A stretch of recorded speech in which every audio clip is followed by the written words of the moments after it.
On July 12, 2022, the James Webb Space Telescope transformed astronomy.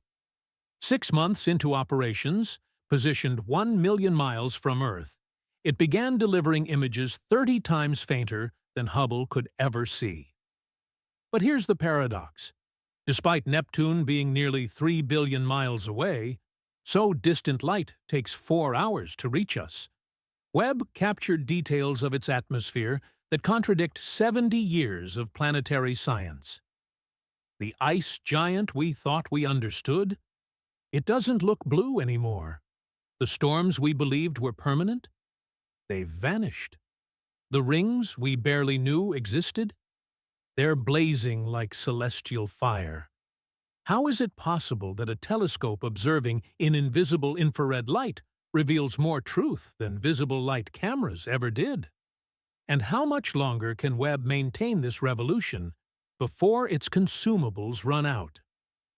This is the story of how looking in darkness taught us to see. The James Webb Space Telescope launched on December 25, 2021. But here's the counterintuitive part. Its most critical phase happened after it left Earth. Unlike Hubble, which astronauts could repair in orbit, Webb had to deploy perfectly. 18 hexagonal mirror segments, unfolding like mechanical origami.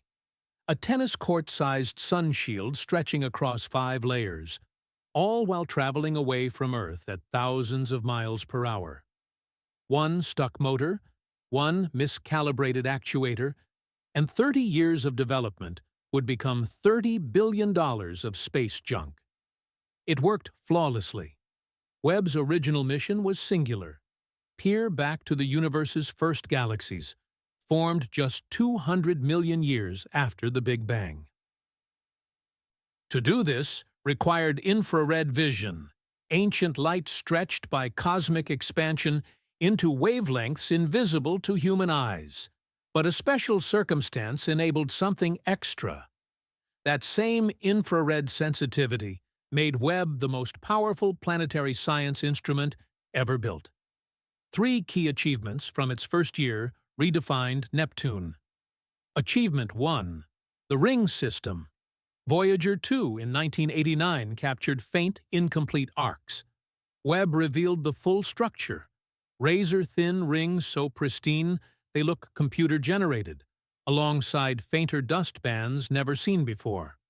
Achievement 2. The atmospheric chemistry signature.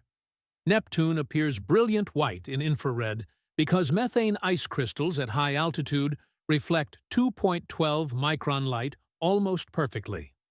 Below, methane gas absorbs it completely, creating the deepest black Webb's cameras can register.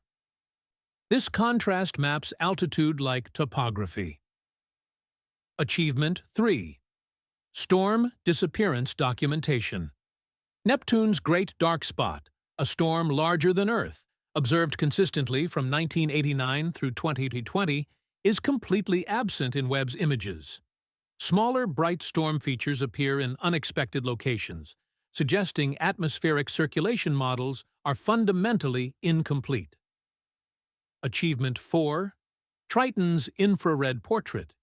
Neptune's largest moon, likely a captured Kuiper Belt object, glows with reflected sunlight in ways that reveal fresh nitrogen ice resurfacing, evidence of active cryovolcanism on a world colder than 235 degrees C.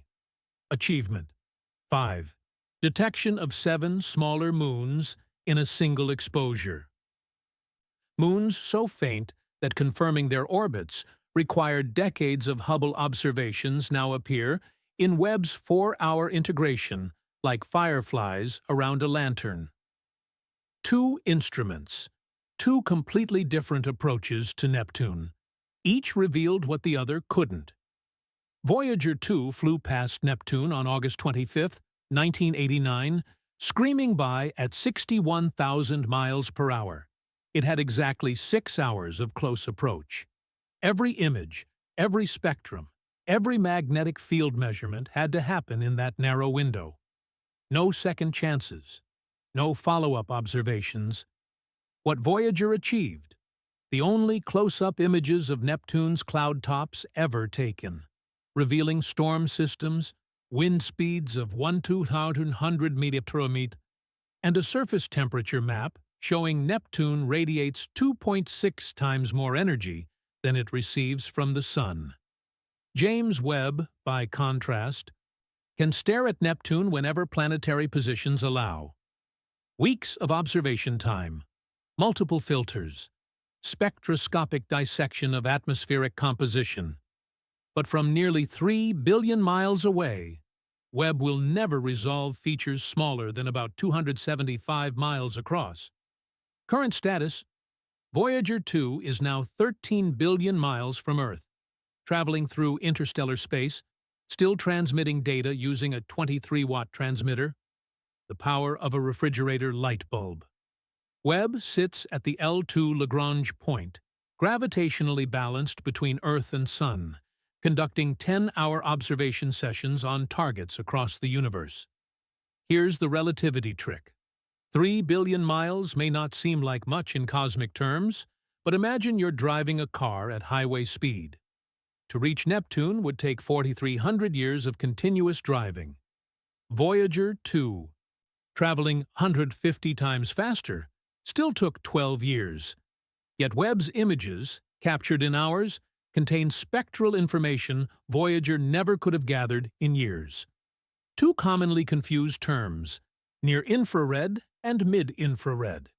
Think of near-infrared as just beyond red, wavelengths from 0.7 to 5 microns.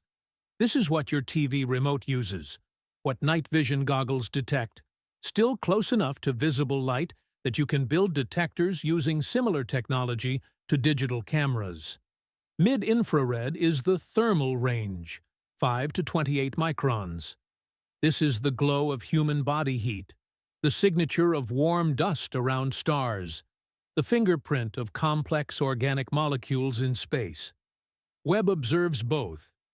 Here's the exact moment of transition, measured in Neptune's atmosphere.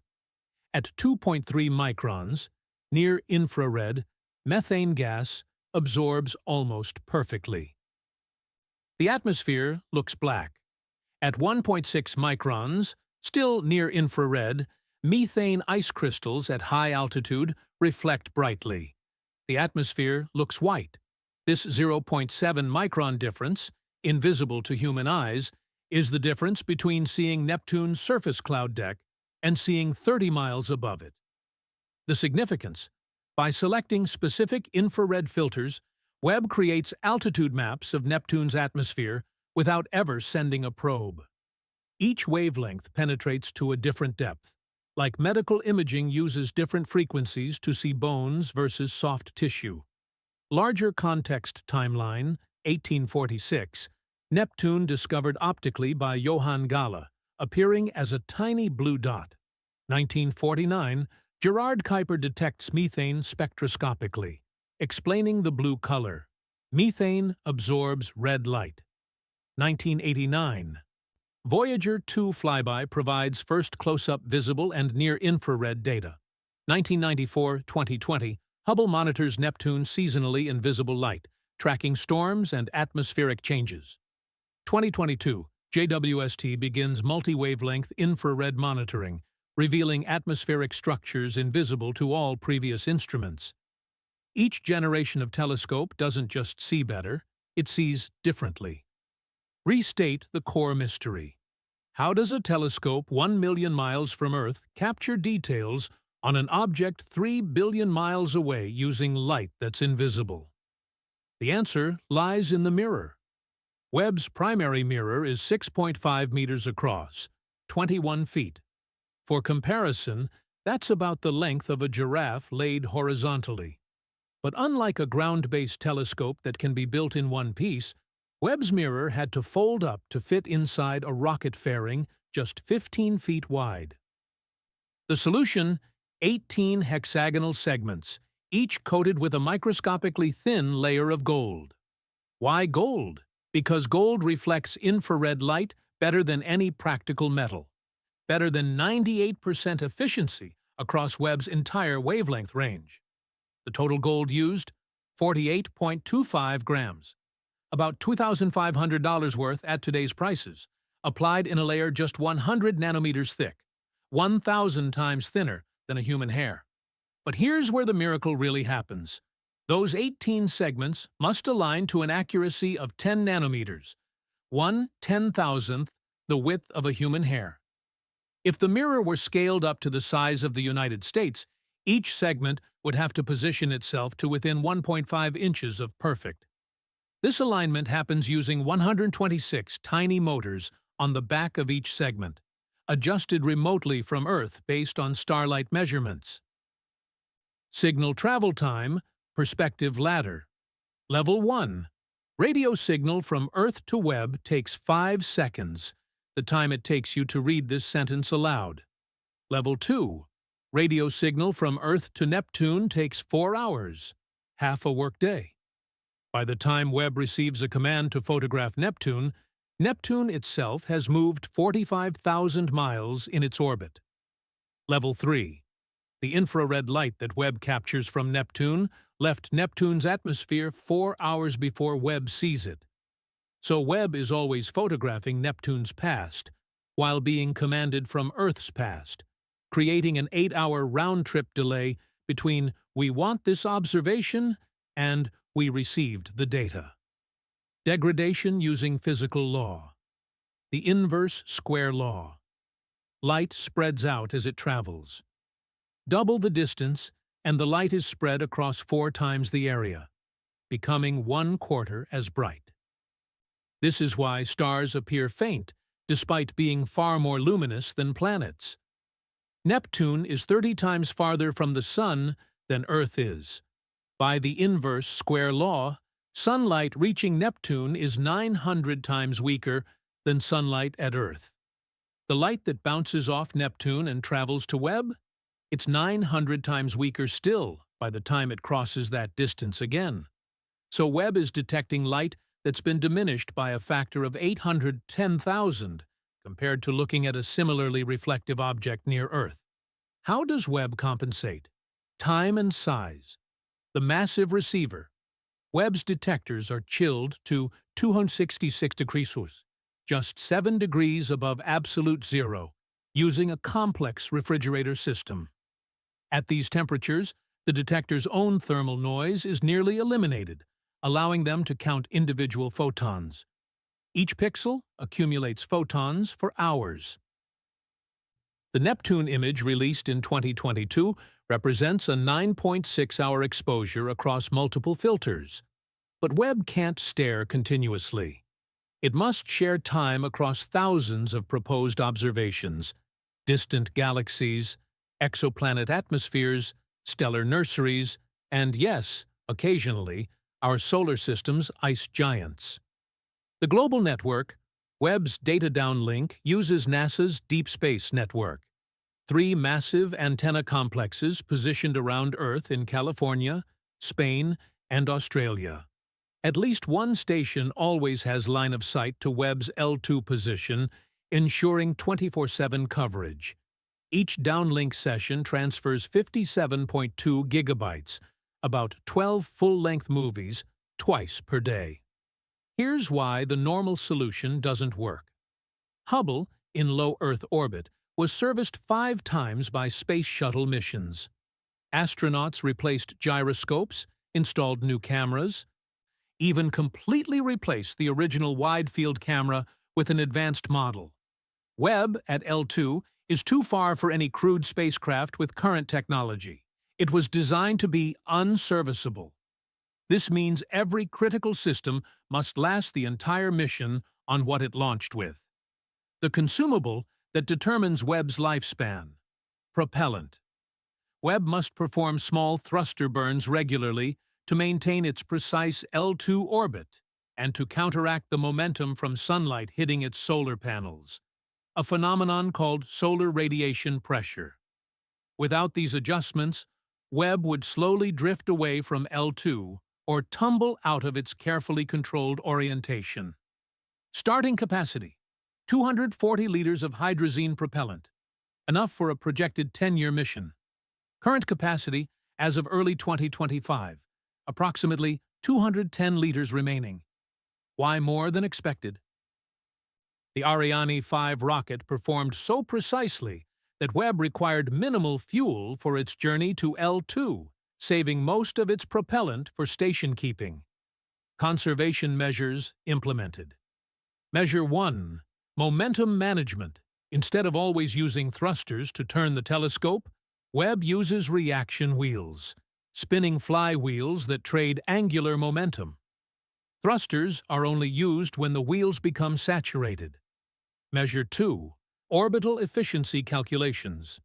Mission planners optimize every observation sequence to minimize fuel-intensive orientation changes. Measure 3. Passive thermal design. By keeping all critical components behind the sunshield, Webb avoids thermal expansion and contraction that would require constant fuel-using corrections. Emotional artifact. In 2005, during construction, engineers etched the names of all 10,000 people who worked on Webb onto a microchip installed on the spacecraft. Those names will continue orbiting L2 long after the mission ends, a permanent memorial in space. Current minimal operations. Webb now spends 100% of its operational time on science observations, with no fuel reserved for potential servicing missions that will never come. Projected declining trajectory. At current usage rates, fuel exhaustion between 2035 and 2045. After propellant depletion, Webb will remain at L2 temporarily, then drift into a solar orbit, becoming a derelict observatory carrying humanity's names into deep space. Problem 1. The micrometeoroid strike. Date: May 23-25, 2022. Just 5 months into the mission. A micrometeoroid, smaller than a grain of sand, traveling at 20,000 km/h, struck mirror segment C3. Why it's critical? Even microscopic damage to a mirror segment degrades the telescope's focusing ability. The impact caused a detectable wavefront error, meaning that segment now focuses light slightly differently than the other 17. Automated solution. Webb's wavefront sensing system detected the aberration within hours. The onboard computer commanded the actuators behind segment C3 to adjust its position by nanometers, compensating for the new surface shape. Resolution. Within 2 weeks, Webb's image quality returned to 99% of pre-impact performance. The affected segment remains slightly deformed, but realignment minimized the effect. Long-term implication: 5 more micrometeoroid strikes have occurred since, each requiring similar corrections. Statistical models now predict 1 detectable strike every 2 months, faster than engineers anticipated. Problem 2. The Mid-Infrared Instrument Anomaly. Date: August 24, 2022. Webb's MIRI instrument, its mid-infrared camera, began showing anomalous friction in one of its 4 observation modes, called medium-resolution spectroscopy. Diagnosis took 3 months. Engineers on Earth commanded diagnostic sequences, analyzing data across the 5-second signal delay. They discovered that a grating wheel mechanism, which rotates to select different infrared wavelengths, was experiencing increased resistance. Why it's critical? MIRI operates at 266 degrees C. At these temperatures, lubricants behave unpredictably. If the grating wheel seized completely, an entire observation mode, crucial for studying exoplanet atmospheres, would be lost permanently. Manual fix. Engineers developed new operational procedures that limit the grating wheel to specific positions, reducing wear. Observations using the affected mode are now shorter and less frequent, but remain possible. Resolution. As of 2025, MIRI continues operating in all modes, with modified procedures. The grating wheel shows no further degradation. Future Problem 3. The anticipated sunshield degradation. Anticipated time frame: 2030-2035. Webb's 5-layer sunshield is made of Neptune, a material designed to withstand UV radiation, thermal cycling, and micrometeoroid impacts. But no material lasts forever in space. Proactive monitoring. Engineers track temperature sensors across all 5 layers. Any unexpected warming could indicate a tear or degradation. Anticipated solution: there is none. If the sun shield fails, Webb's instruments will warm beyond operational temperatures within hours. The mission ends immediately. Expected extension: if the sun shield remains intact and propellant lasts, Webb could operate until 2045. But micrometeoroid impacts to the shield are statistically inevitable. Every year survived is a year beyond the original 10-year design. Current status: as of early 2025, all 5 layers show no detectable damage. Temperature stability remains within original specifications. Ongoing challenges mount with each passing year. Micrometeoroid impacts accumulate. Reaction wheel bearings experience micro-wear. Electronics suffer radiation damage from cosmic rays. Propellant continues depleting with every station-keeping burn. Yet Webb endures. Mission planners now project fuel exhaustion in 2043, 22 years after launch. Calculate time remaining. As of 2025, that's 18 years, but add the "at most" qualifier. 18 years assumes no catastrophic failures, no sun shield tears, no instrument malfunctions that can't be worked around, no degradation in solar panel efficiency beyond models. Emphasize the finite nature. Every photon Webb collects from Neptune, every spectrum of a distant galaxy, every image of an exoplanet atmosphere. These are being gathered on borrowed time. The clock is always ticking down. Unlike ground-based telescopes that can be upgraded indefinitely, unlike Hubble, which could theoretically be serviced again if we built the capability, Webb's mission has an absolute end date. Sometime in the early 2040s, Mission Control will send the final command. Webb will execute its last observation. The data will travel 5 seconds back to Earth. Engineers will archive the final data set. And then, silence. Webb will drift away from L2, becoming a monument to what we learned when we looked at Neptune and the universe, in wavelengths we cannot see. Webb launched in 2021, designed for 10 years. It's now operating in year 4, with 18 years potentially ahead. Compare the outdated specs to modern equivalents. Webb's data storage, 68 gigabytes, less than a modern smartphone. Webb's computing power, processors running at 25 MHz, slower than a 1995 desktop computer. Webb's data transmission rate, 28 megabits per second, slower than most home internet connections. Webb's mirror positioning accuracy, 10 nanometers, 30,000 times more precise than the best LASIK eye surgery. The paradox is complete. Ancient technology by consumer standards, yet the furthest-seeing observatory humanity has ever built. Webb showed us Neptune stripped of the blue veil we'd always known, revealing a world of high-altitude methane ice, vanishing storms, and blazing rings that challenge every atmospheric model. But Webb's journey isn't over. It will continue to observe Neptune's seasonal changes as the ice giant slowly circles the sun, each Neptune year lasting 165 Earth years. Webb will watch barely 1/8 of a Neptunian year before its fuel runs out. And after the fuel is gone, Webb will continue to travel through space, carrying our names, our ambitions, and our question. What else haven't we seen? Simply because we were looking in the wrong kind of light?